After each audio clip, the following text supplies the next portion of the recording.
आणि आता बातमी आहे माझा इम्पॅक्टची, कारण एबीपी माझाच्या बातमीची निवडणूक आयोगाने घेतली आहे दखल.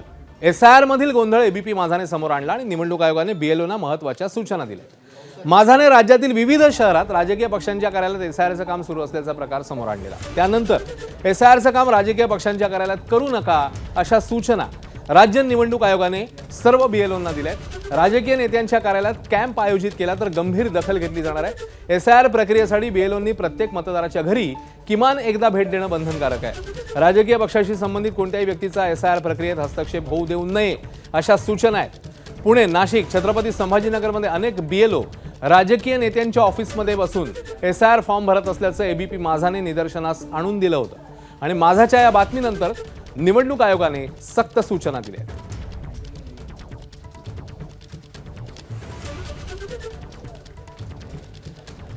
अपेक्षित असं की त्यांनी घरी यायच्या आधी ही सगळी माहिती तयार ठेवणं अपेक्षित आहे, परंतु त्यांना ती सगळी माहिती आम्हालाच काढून द्यावं लागत आहे. आणि आता तुम्ही बघतायत की बसायला जागा नाही घरामध्ये, आणि कसं होतं की हे उभं राहून 2,000 फॉर्म घेऊन फिरणं हे खूप जिकरीचं काम आहे. यासाठी कुठे जिथं जागा मिळेल तिथं काम करणं सोयीचं होतं.